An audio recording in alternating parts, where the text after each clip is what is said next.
Chapter 10, Racial and Ethnic Inequality. So this chapter covers 3 modules. We're going to go over each one. Minority, racial, and ethnic groups, sociological perspectives on race and ethnicity. We'll go over our sociological theories, and then we'll look at the demographics of race and ethnicity. What does race and ethnicity look like in the U.S.? So here are some questions as a look ahead in the chapter.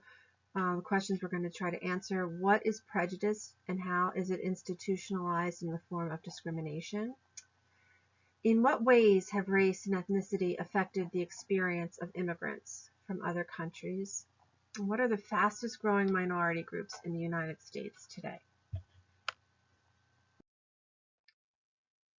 Sociologists distinguish among racial, ethnic, and minority groups. And so what I'd like to do is define these terms and distinguish what the difference is amongst the terms here. A racial group is a group that is set apart from others because of physical differences that have taken on social significance. It is the culture of a particular society that constructs and attaches a social significance to these differences. An ethnic group is a group that's set apart from others primarily because of national origin or distinct cultural patterns. Now, mathematically speaking, a numerical minority is a group that makes up less than half of some larger population. But a minority in the sociological sense is a subordinate group whose members have significantly less control or power over their own lives than members of the dominant group. Sociologists have determined that there are 5 basic properties of minority groups. So we're going to go over what these 5 basic properties are. The first is that members of a minority group experience unequal treatment.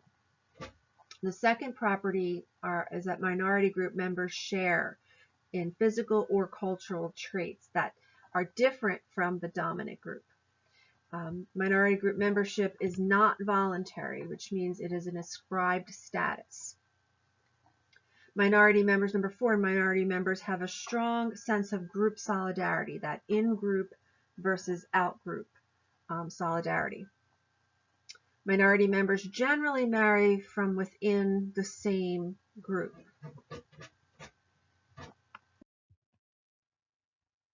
Research shows that race is not a meaningful way of differentiating people. There's no systematic genetic differences between racial groups that affect social behavior and abilities. So sociologists will use the term racial group to refer to those minorities and the corresponding dominant groups set apart from others by obvious physical differences. So what do you think, what constitutes an obvious physical difference? What is that physical characteristics? Some examples are, black, white, Asian. These are the traditional categories that are used here in the United States. Genetically, again, there's no difference between the races that affect people's social behavior and abilities. So now I'd like to talk about the social construction of race. The social construction of race is a process, and it's the process by which people come to define a group as a race based on physical characteristics as well as historical, cultural, and economic factors, even political factors. Because race is a social construction, the process of defining races typically benefits those who have more power and privilege than others. In the United States, we see differences. We see differences in skin color and hair color. The differences in skin color have dramatic social and political meaning. The differences in hair color don't have particular social or political meaning. There's even subtle differences in skin color often go unnoticed. You know, people tend to lump people together into larger categories, black, white, Asian, and sort of, define, that as a category. So to further explain this issue, sociologists Michael Almy and Howard Winant in 1994 wrote Racial Formation in the United States. So they defined racial formation as this socio-historical process in which racial categories are created, inhabited, changed, transformed, and destroyed. In this process, those who have power define groups of people according to a very racist social structure. So a couple of examples, for example, the reservation system. The creation of a reservation system for Native Americans in the United States in the late 1800s, federal officials combined what were very distinct tribes into a single racial group on a reservation system. Another example of this was the one-drop rule. The one-drop rule from the 1800s, if a person had even a single drop of black blood, that person was defined and viewed as black, even if he or she appeared, in their appearance, appeared to be white. So those are very, distinct examples of this racial formation that they describe. Now there appears to be a trend in the recognition of multiple identities. Now there is a trend in the U.S. today towards accepting multiple identities. Public figures really show pride in their mixed ancestry. And in 1900, W.E.B. Du Bois predicted the color line would become the foremost problem in the 20th century. If you remember, W.E.B. Du Bois was born a free black man in 1868, and he witnessed prejudice and discrimination firsthand throughout the United States. And today, race and ethnicity still carry enormous weight. During the late 20th century, immigration from Latin America showed the fluid nature of racial formation. This is being referred to as the Latin Americanization of the U.S. Biracial or black-white society is being replaced by a triracial society. Also, the color line has blurred significantly. About 2.6% of people in the U.S. report they are of two or more races. Half of those classified as multiracial are under the age of 18 years old. So we know that young people are really self-identifying. And there have been categories also added to the Census Bureau question form to encourage people to identify with an other category, actually be able to write in on the census form what their race or ethnicity might be.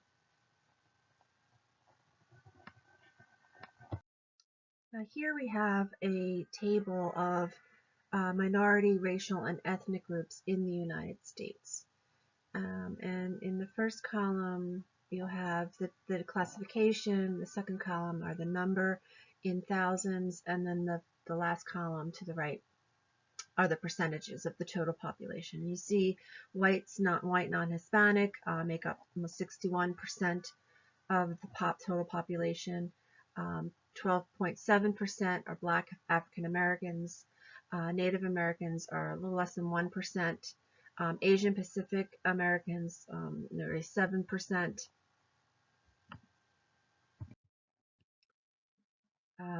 Those of German ancestry, almost 14%. Irish ancestry, about 10%. We have Hispanics or Latinos at 17.8%, and a majority of those being from Mexico, Mexican Americans.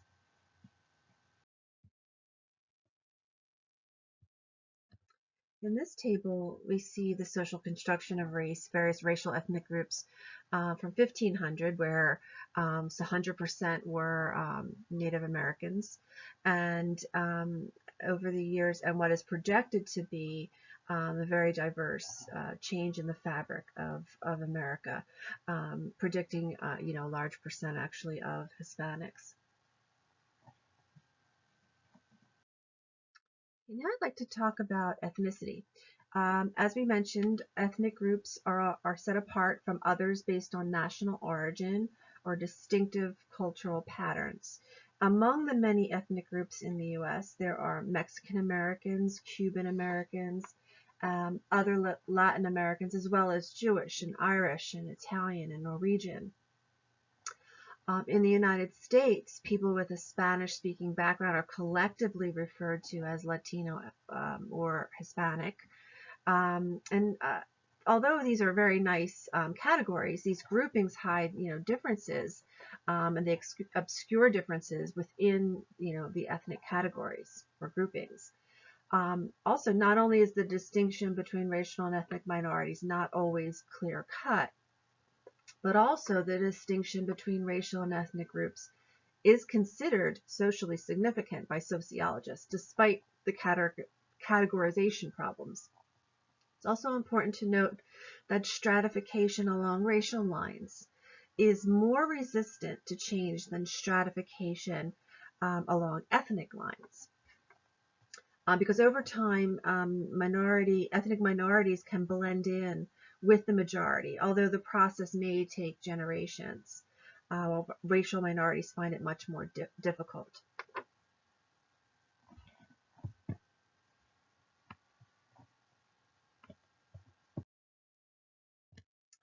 Now, I'm hoping that when you do watch these slides, you'll be able to click on the Jane Elliott's experiment here.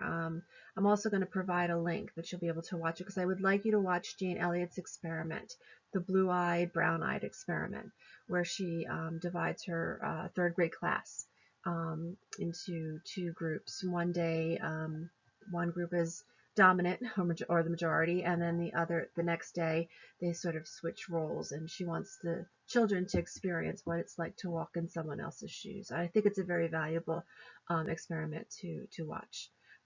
So I will provide that link if you are unable to click on it during the slide presentation. You'll be able to find it in Canvas.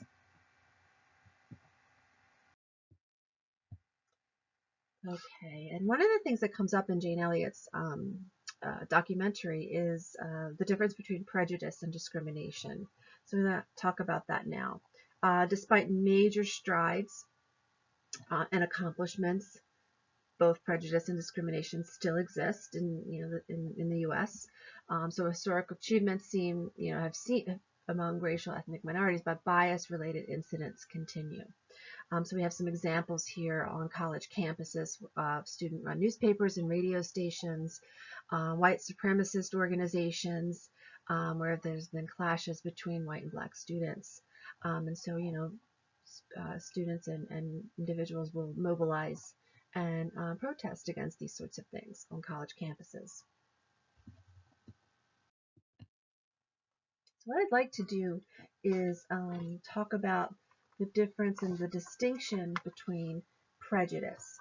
Now, prejudice is a definition. The definition of prejudice is a negative attitude toward an entire category of people. And prejudice tends to perpetuate false definitions of individuals and groups. And we see that among the children in Jane Elliott's classroom, where those children were living in an all white community, going to a school with all white classmates, and so what they learned and what they heard about Native Americans or African Americans is basically those stereotypes is what they used to define various groups they knew very little about.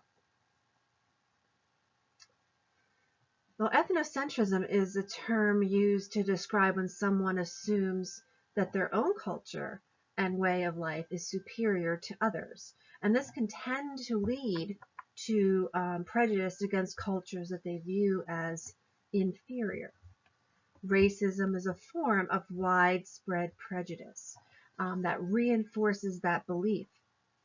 that one race is superior over all others. And that's, a key in that definition of race is believing that one race is superior over all others. Where racism exists, members of the targeted group experience prejudice, discrimination, and exploitation, also becoming the target for many of hate crimes. If you remember when we talked about our chapter on deviance, hate crimes are criminal offenses that are committed because of the offender's bias against somebody of a particular race or religion or ethnic group, national origin, or even sexual orientation. So it's what motivates the perpetrator. And in half of those hate crime cases, in 2008 Department of Justice report, of the 7,700 hate crimes, half involved racial bias. Most were carried out by one or more individuals. I'd like to talk about the definition of stereotype. Social interactionist William I. Thomas suggested that personality could be molded by the definition of the situation. And this is when people respond to the objective features of a situation or a person and to the meaning that that situation has for them. So a dominant or a majority group can create false images or stereotypes that become very real in their consequences. Stereotypes are unreliable generalizations about all members of a group that do not really recognize individual differences within the group. And people respond to the objective features of a situation or person and the social meaning that that situation or person carries. And those false stereotypes can become very real in their consequences.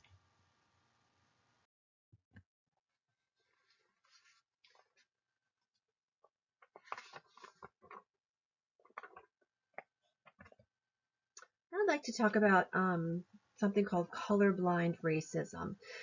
Colorblind racism is the use of the principle of being race neutral or race neutrality to defend a racially unequal status quo. In other words, proponents of race neutrality believe that all people should be treated equally. However, they oppose things such as affirmative action and welfare assistance, things that would favor minority groups. But they may not oppose, tax breaks for homeowners and governmental financial aid to college students who are disproportionately white. So this perpetuates racial inequality. Oftentimes it is referred to as covert racism. Is evidence that the color line still exists, even if more people refuse to acknowledge it. Next, I'd like to define discrimination. Whereas we just talked about prejudice having an attitude, where prejudice is an attitude, discrimination is a behavior. And discrimination is the denial of opportunities and equal rights to individuals and groups because of prejudice or other arbitrary reasons. It's really the denial of those opportunities and equal rights to people on an arbitrary basis. Prejudice attitudes are not the same as discriminatory behavior.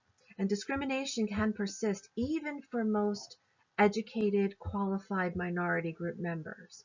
There's research that was conducted that has shown that race is more important than a criminal background to a potential employer, whereas applicants were taken, resumes were taken in.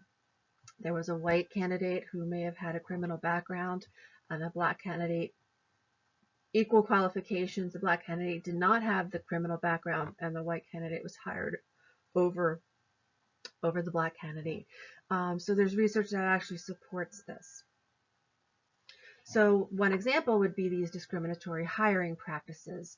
A white executive with a prejudice against African Americans would instead hire that inferior white candidate for a position. Now, a person, again, may have prejudiced attitudes with or without those discriminatory behaviors. One, in other words, one can be present without the other.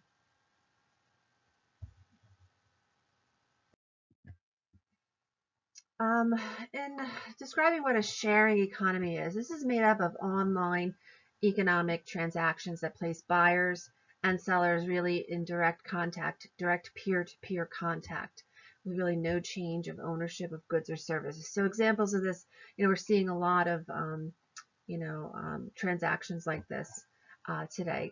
There are concerns about that old-fashioned discrimination, where in fact, guests with distinctively African American names are 16% less likely to receive accommodations through Airbnb, which is a service that rents out properties for vacations or things like that. And also, when it comes to Uber drivers, Black users are more likely to have their rides canceled by Uber drivers. So this is where you go in this peer-to-peer contact where that discrimination is taking place. Something else I want to mention is the glass ceiling. And what a glass ceiling is this invisible barrier that is blocking the promotion of a qualified individual in the work environment because of their gender, their race, or their ethnicity. Its existence results primarily from the fears and prejudices that white male managers who feel threatened by women and minorities.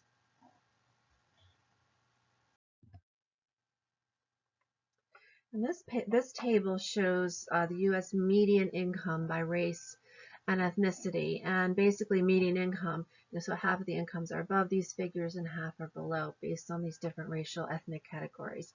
And you see at the top, the higher median incomes are among Asian men, white men, Asian women, and white women. And then we have Black men, Native American and Alaskan men, Black women, Hispanic men, Native American, Alaskan women, and Hispanic women are at the lowest median incomes. And I'll refer back to this at a later time too. Now, researchers are taking a look at, the other side of the coin, advantages, where dominant groups often enjoy privileges at the expense of other groups. So these are the advantages of being white, basically. So a lot of white people often take for granted a lot of these situations. And these are some examples, including but not limited to, there's quite a list that Peggy McIntosh, the feminist scholar who studied white privilege, found. One of them happens to be not having to feel different from everyone else, because you're part of the majority. Being considered financially reliable, where race isn't a negative factor in obtaining a job or buying a home. Being able to be seated without difficulty in a restaurant. Being able to express an opinion without others assuming it is the opinion of all whites. So feminist scholar Peggy McIntosh conducted this study and argued that there are many privileges that white people often take for granted.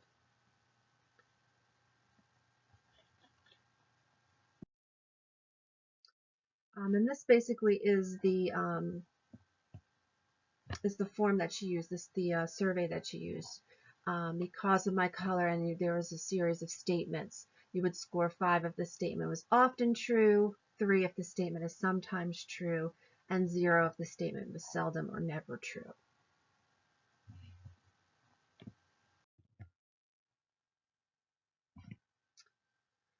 Here we have, another practice known as redlining. And redlining is a pattern of discrimination against people trying to buy houses and homes in minority and racially changing neighborhoods. It became especially rampant during the first half of the 20th century, and it's still an issue today. Researchers have found that Black residents of Black neighborhoods in Maryland, Baltimore, Maryland, paid 5 to 11% more in monthly payments than comparable white residents in white neighborhoods.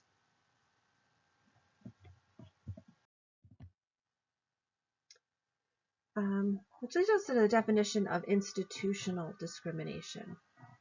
Now, Institutional discrimination refers to the denial of opportunities and equal rights to individuals and groups that results from the normal operations of society.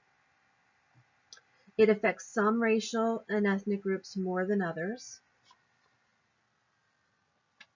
In 1981, the Commission of Civil Rights identified some forms of institutional discrimination, which includes some of the following. Number one, rules requiring that only English be spoken at a place of work. That preferences shown by law and medical schools in the admission of children of wealthy and influential alumni. And three, restrictive employment leave policies make it difficult for single parents, especially women, to obtain and keep their jobs. Now, the passage of the 1964 Civil Rights Act was an attempt to do away with discrimination. And this act prohibits discrimination in public accommodations and publicly owned facilities on the basis of race, color, creed, national origin, and gender. For about 40 years, affirmative action programs were put into place to combat past discrimination. An affirmative action refers to positive efforts to recruit minority group members or women for jobs, promotions, and educational opportunities. Now, some argue that advancing one group over another merely just shifts the discrimination to another group. So there was some controversy, some efforts that were resented by many.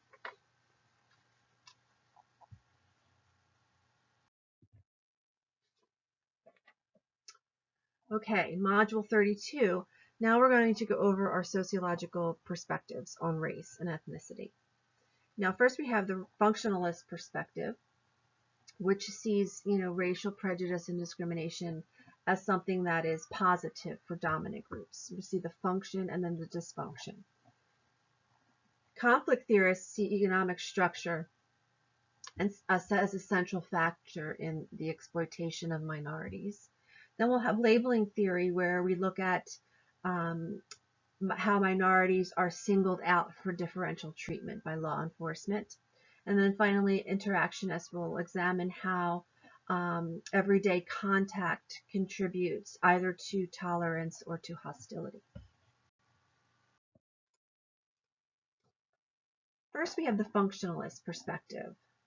Now, functionalists point out that there are positive benefits for those who practice discrimination.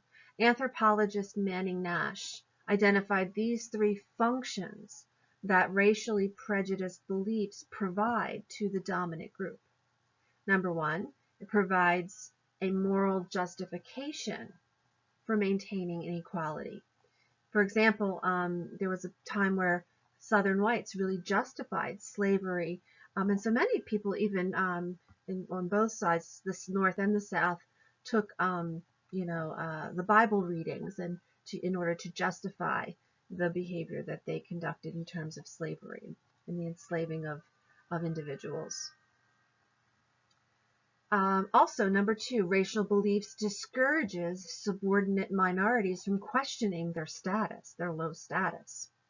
And number three, in racial beliefs encourages support for the existing order, because an end to discrimination would bring greater poverty to minorities and would lower the majority's standard of living. So sort of maintaining the status quo is what was the priority in order to show a function for these beliefs, according to Manning Nash. Next, we have racial prejudice is seen as a dysfunction for society, and we have sociologist Arnold Rose, who identifies these four dysfunctions associated with racism. The first is that a society that practices discrimination fails to use the resources of all individuals. Number two, discrimination aggravates social problems, and it places the financial burden of solving those problems on the dominant group.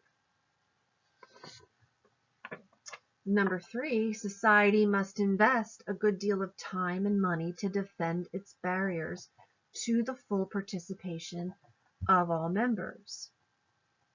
And finally, racial prejudice and discrimination really undercuts goodwill and friendly diplomatic relations between nations, between people. It's just not nice.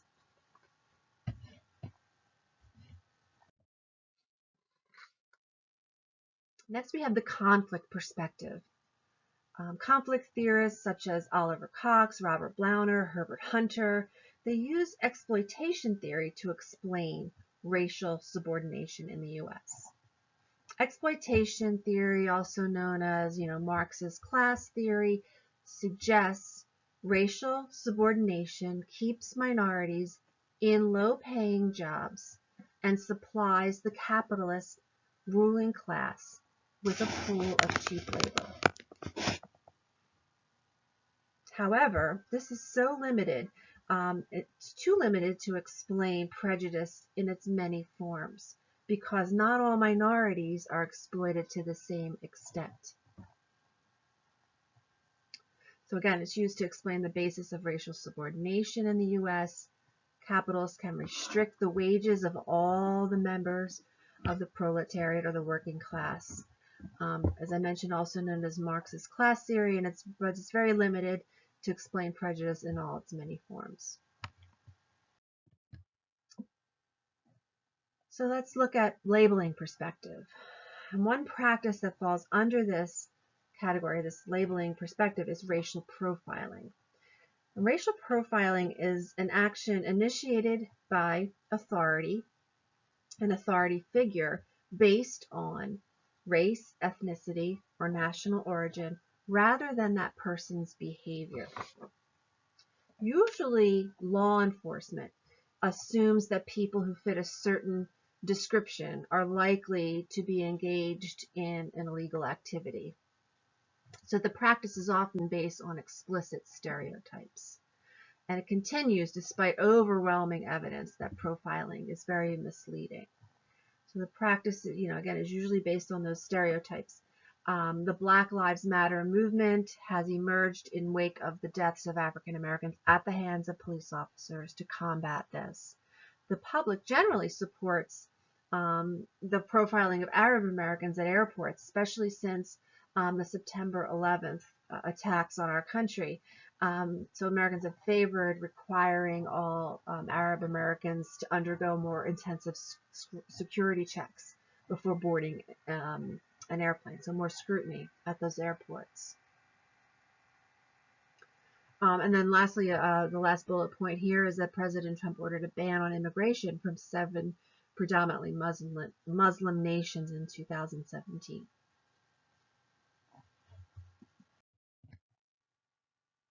Next, we have the interactionist perspective. Interactionists rely on the contact hypothesis. And this contact hypothesis states that in cooperative circumstances, interracial contact between people of equal status will cause them to become less prejudiced and to abandon old stereotypes. The trend in the U.S. society is toward increasing contact between those from dominant and subordinate groups. Also, the establishment of something known as interracial coalitions. This is something that was proposed by William Julius Wilson, that would be built on equal roles for all members, is another possible way to eliminate or reduce stereotyping and ultimately prejudice. So this is again something that also offered by interactionists. William Julius Wilson is known for his works called The Declining Significance of Race, The Truly Disadvantaged, and another book entitled More Than Just Race.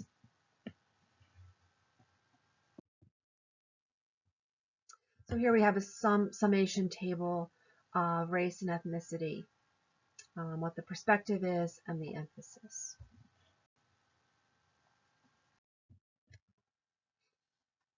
Now, racial and ethnic groups can relate to one another in several ways. They can get along in a variety of ways, ranging from friendships and intermarriages all the way to the extreme of hostility. So we're going to talk about these different intergroup relations. Behaviors requiring mutual approval, behaviors imposed by the dominant group.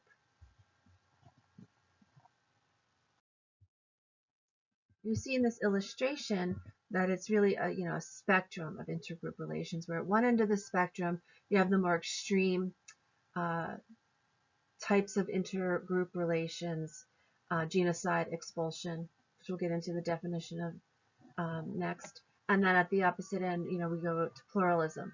These are the more tolerable, assimilation, amalgamation, the melting pot, and then pluralism. And so we'll talk about these and define these terms.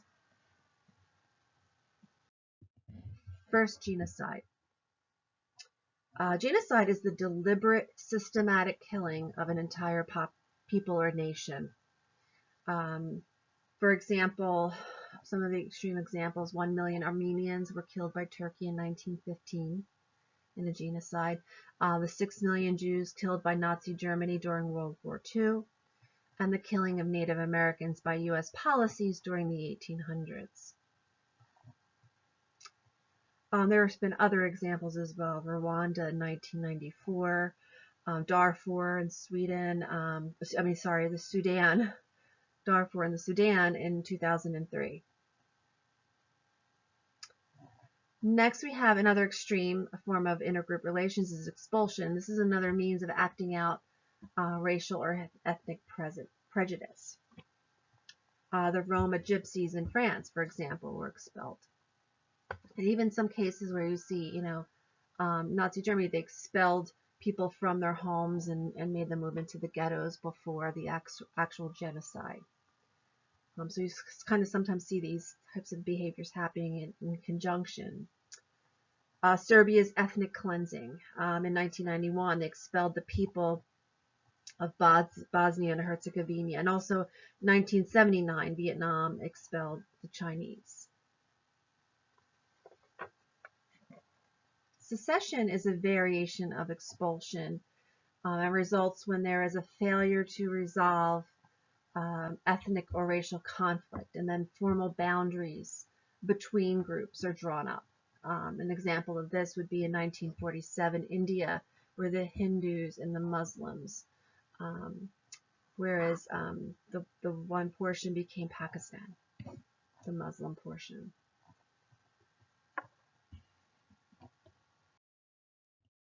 Now we'll talk about the four more typical patterns of intergroup relations: amalgamation, assimilation, segregation, and pluralism. Amalgamation happens when majority group and minority group combine to form a new group. Let's see if I can illustrate the formula here. So we have A plus B plus C equals D. So each letter represents a unique culture, and so it represents the different groups. And A plus B plus C combine to become that one unique culture, that racial group, unlike the others. Commonly held belief that these various groups would amalgamate in the United States into one group, the melting pot, here in the U.S. However, the belief in the U.S. as a melting pot does not really adequately describe the dominant-subordinate relations that do exist here in the U.S. Now, assimilation is the process by which a person drops his or her own culture, tradition, to become part of the majority culture. Let's see, I have another. So A being that dominant culture, plus B plus C equals A. They want to become, so those groups want to become like the dominant group. So they, that would be the formula. Assimilation can strike at the very root of a person's identity. Maybe the person changes their name, they switch their religious affiliation, they drop their native language. Now, assimilation does not necessarily bring acceptance to the minority group individual.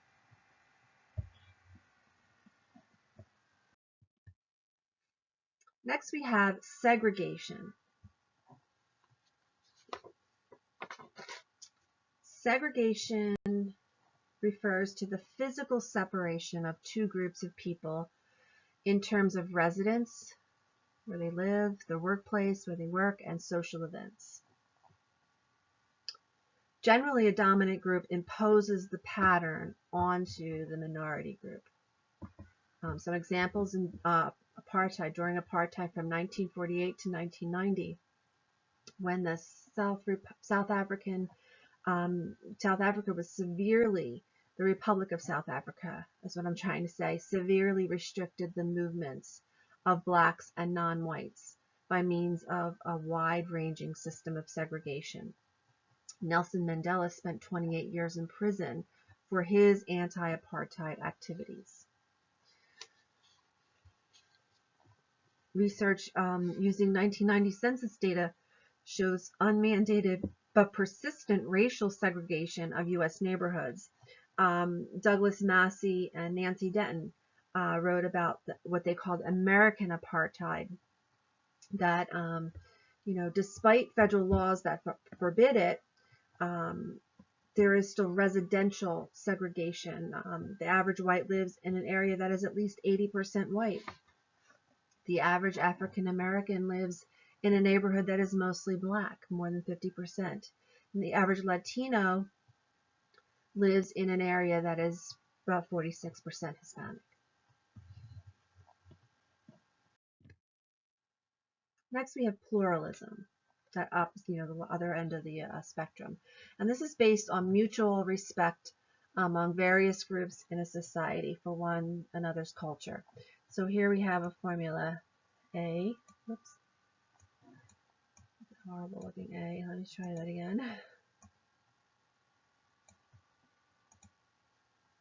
A plus B plus C equals A plus B plus C. So here we have all groups coexisting. In the U.S., pluralism is more of an ideal than a reality. Switzerland is an example of the modern pluralistic state. There's no national language or dominant religious faith. Political devices are in place to safeguard the interest of ethnic groups.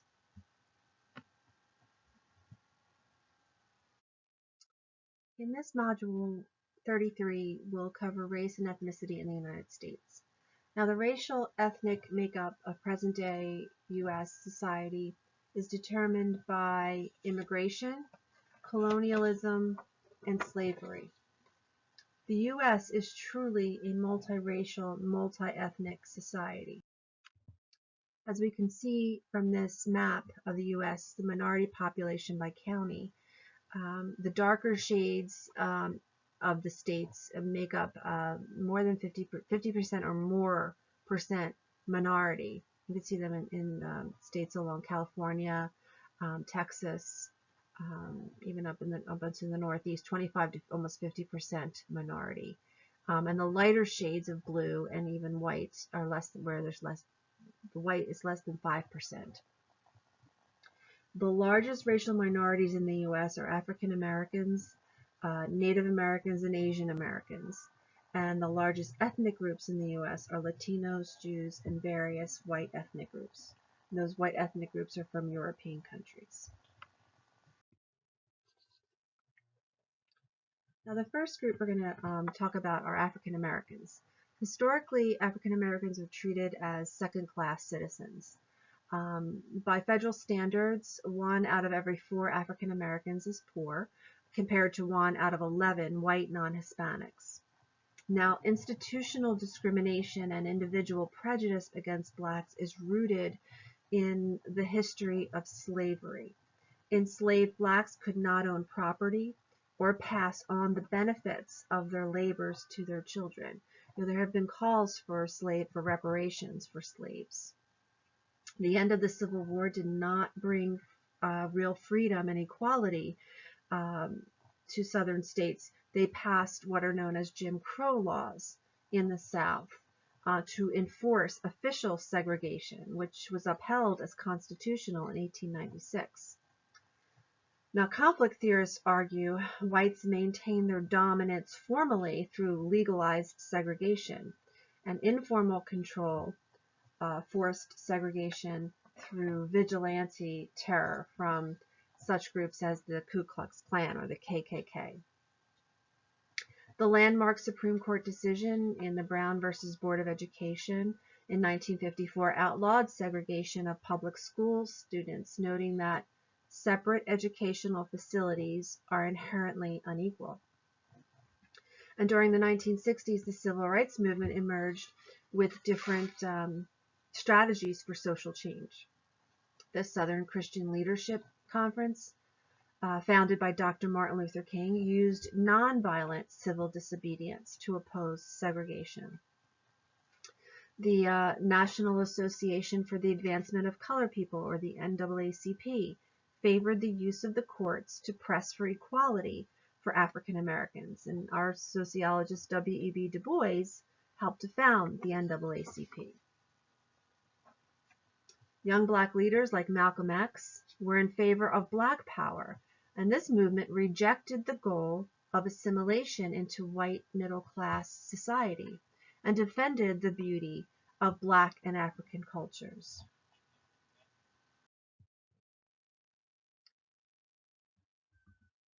Black and white citizens are still separate, still unequal. Despite numerous achievements with respect to the civil rights movement for African Americans, there are still disparities in life chances. We saw examples of this in the data on median household income. Median household income for blacks is 60% that of whites. Unemployment rates among blacks is more than twice that of whites.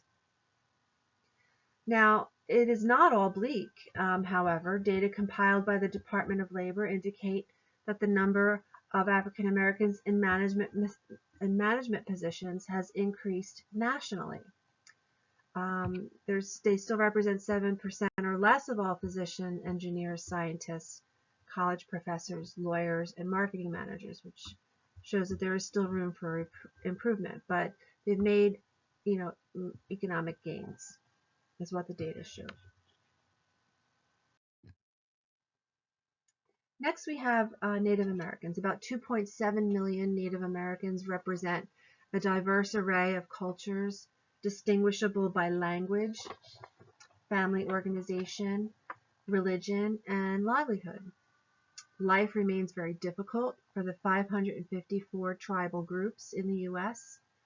By the 1990s, there's been an increasing number of who are claiming identity as Native American, in particular among the younger generations. Traditionally, Native Americans tended to assimilate and to abandon their tribal cultures. There have been, in 2009, federal government settled a 13-year lawsuit for recovery of lease payments due on tribal lands. So retribution for lease payments is being settled. Introduction of gambling on Indian reservations has transformed the lives of some. But there are also lots of poverty existing among Native Americans. We see teen suicide rates among Native Americans is 4 times higher than other teenagers. High rates of alcoholism, very risk-taking behavior, combining alcohol and suicide and motor vehicle accidents.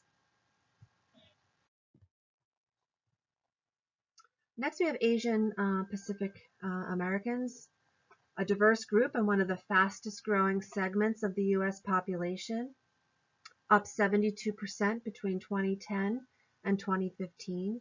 Economically diverse, this group, substantially more schooling than other ethnic groups, and a median income only slightly higher than whites' income. So among the many groups of Americans of Asian descent, they have varying economic experiences, so it's not a very homogeneous group. In fact, Asian Americans are often held up as a model minority.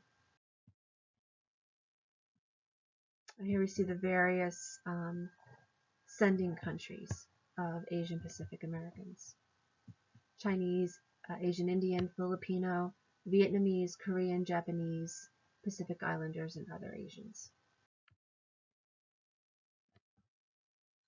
So as I mentioned, often held up as a model minority or ideal minority. It's a minority group that succeeds economically, socially, educationally, without resorting to confrontations with the majority. So even so, Southeast Asians living in the U.S. have the highest rate of welfare dependency of any racial or ethnic group. And they also work in the same occupations as whites, but still experience that glass ceiling. So among the Asian Americans, we're going to talk about the first group are Chinese Americans. Chinese Americans were encouraged to immigrate to the U.S. from about 1850 to 1880. Thousands were lured here by job opportunities created by the discovery of gold. So they came here during the time of the gold rush. As competition for jobs grew, they became the target of efforts to limit their numbers and restrict their rights. In 1882, the Chinese Exclusion Act prevented immigration and even prevented those who were already here from sending for their families. Currently, there are about 3 million Chinese Americans in the U.S. 5% of Chinese living in New York City's Chinatown earn more than $100,000 per year, and 25% of Asian Americans who live elsewhere earn more than $100,000.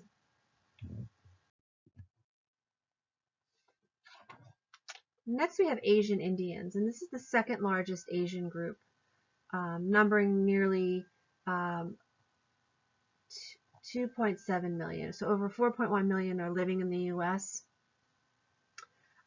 They are a diverse population. The country of India, with its 1.2 billion people, is very multi-ethnic.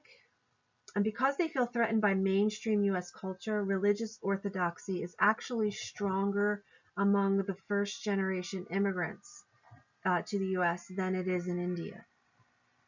They maintain family traditions. That's a major challenge, but maintaining that family traditions is very important to them once they arrive in the U.S. So they also maintain strong family ties with relatives despite their immigration. The Filipino Americans, nearly 3.9 million living in the U.S., the third largest Asian American group, began immigrating to the U.S. at the end of the Spanish-American War, classified as Asian, but also reflecting the centuries of Spanish and U.S. colonial rule. A significant percentage are well-educated professionals working in healthcare, resulting in a drainage of medical establishment in the Philippines. So again, we call that the brain drain, where medical professionals are leaving the Philippines to come to the U.S. Strong loyalty to family and the Catholic Church has precluded the need for social organizations, because the Catholic Church does provide a lot of those social services. Often sending remittances, that money sending home to their families in their country. Next, we have Vietnamese Americans. And Vietnamese Americans came to the U.S. largely after the Vietnam War and U.S. withdrawal in 1975. And they've gravitated towards large urban areas.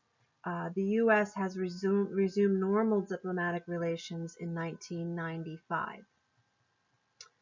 So they've settled throughout the U.S., but gravitating in urban areas, and we've seen much more diplomatic relations.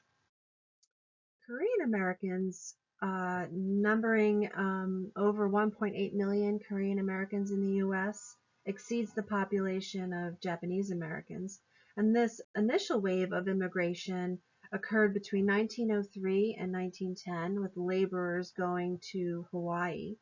The second wave occurred after the Korean War, in 1953. Most were wives of U.S. servicemen, and some war orphans.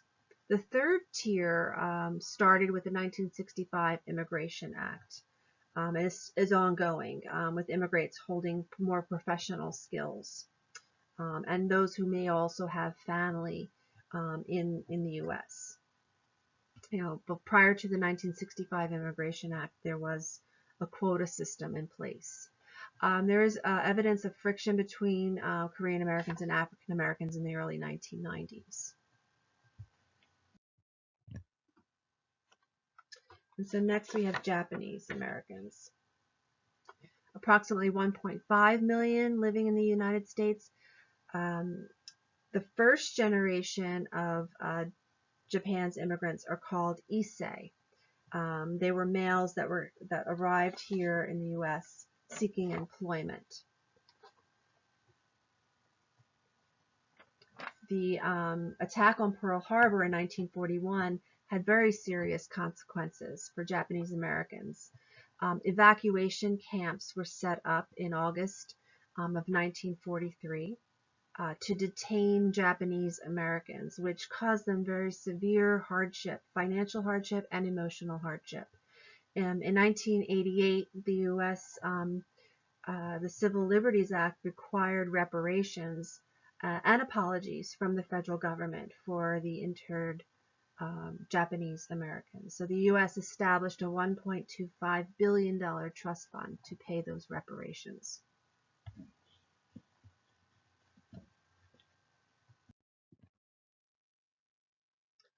And then we have Arab Americans. Nearly 2 million people of Arab ancestry reside in the United States.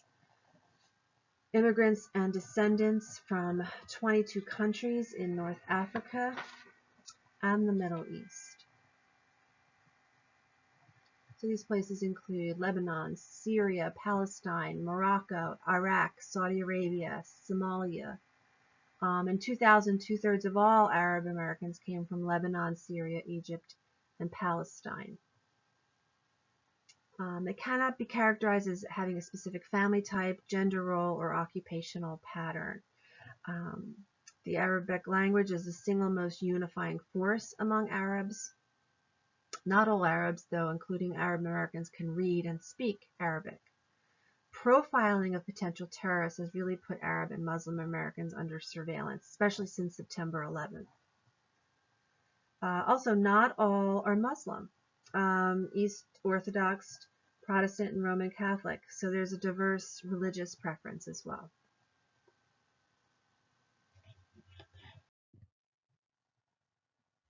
And here is the Arab American religious affiliations. Actually, 35% are Roman Eastern Catholic, higher than Muslim, which is 24%. Okay, now we're moving on to Latinos, representing the largest minority in the United States. More than 57 million Latinos or Hispanics live in the United States. Constituting the largest minority group, Census Bureau data, Latino population now outnumbers African American population in 6 out of the 10 largest U.S. metropolitan areas.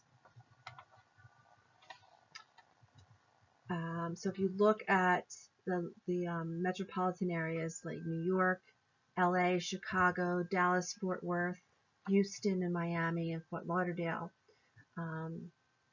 that's where we see, the Latino population outnumbering African Americans. Latino groups share Spanish language and culture, which often can hurt assimilation. So they share that Spanish language and culture and heritage. Since 2000, Mexican Americans born in the U.S. have far exceeded those who have immigrated here. The rise in Latino population is due to high birth rates and immigration. And the language barriers contribute to educational problems and low socioeconomic status.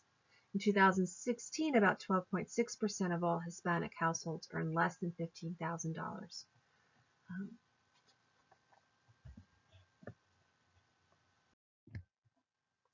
We see here by this chart, the largest Latino group happens to be Mexican Americans, 63.2%.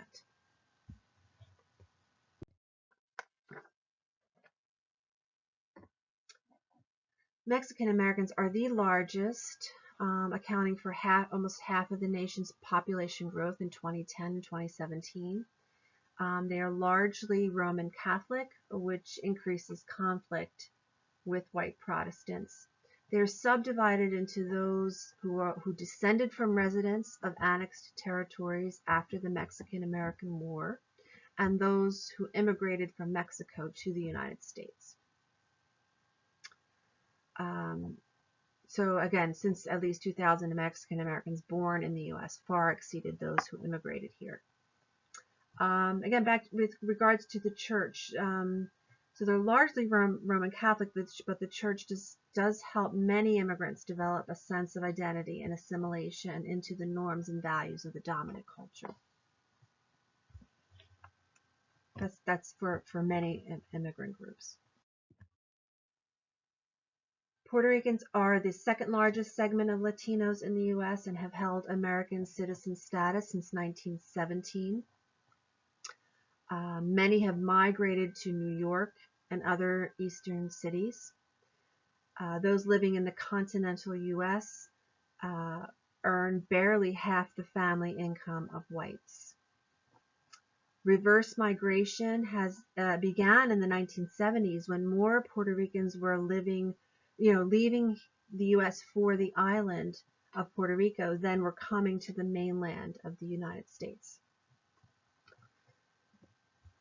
Politically speaking, statehood discussions have resulted in continuing its Commonwealth status. Voters have always been supportive of maintaining the Commonwealth status.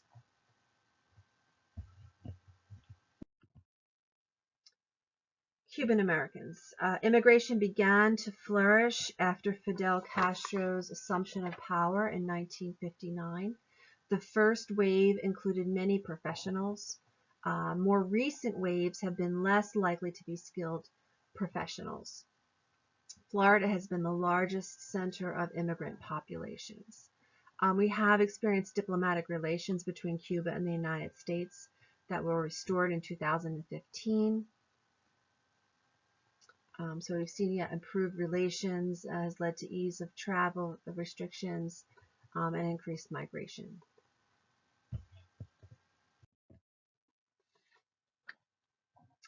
Nearly 9 million Central and South Americans live in the United States, very diverse population that has not been closely studied. These immigrants are a diverse population, including Chile, Costa Rica, Brazil, French Guiana, Suriname, Guatemala, Belize. They follow a complex system that recognizes a multitude of color gradients. Diverse color, diverse language, social class, religion. Socially, the nearly 7 million people defy generalization. So they do not form a very cohesive group.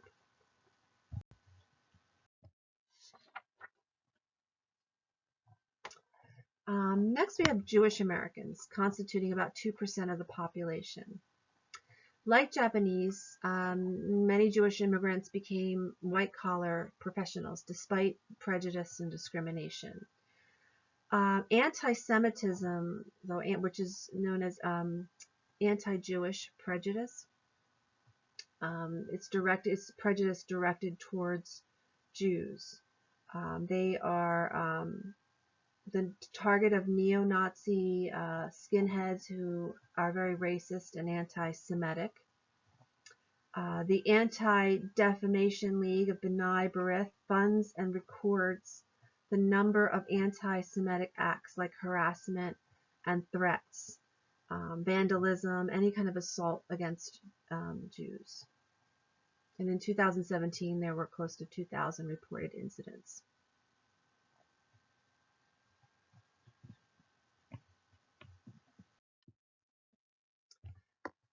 Difficulty is, among Jewish maintaining religious and cultural heritage. Many have tended to assimilate. American Jews almost as likely to marry a Gentile, which is a non-Jew, as a Jew.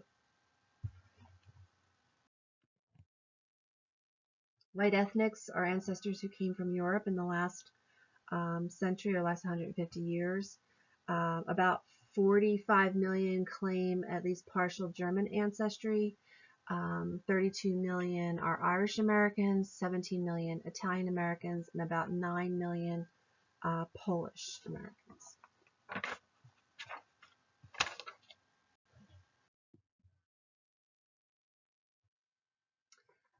This concept of symbolic ethnicity is, because many people only sporadically will identify with their heritage. And symbolic ethnicity is an emphasis on concerns like ethnic food or political issues rather than any deep ties to one's ethnic heritage. So, for example, Italian Americans might celebrate a holiday called St. Joseph's Day by buying a particular pastry, or Danish Americans joining for a jewel fest.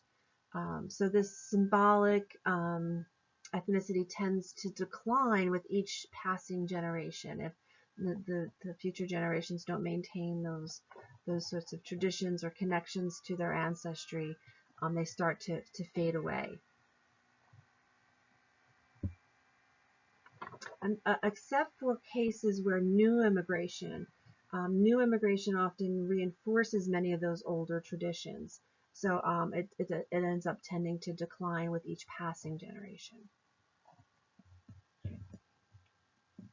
The question, becomes how ethnic can people be before society punishes them for their willingness to be different and maintain those ethnic traditions.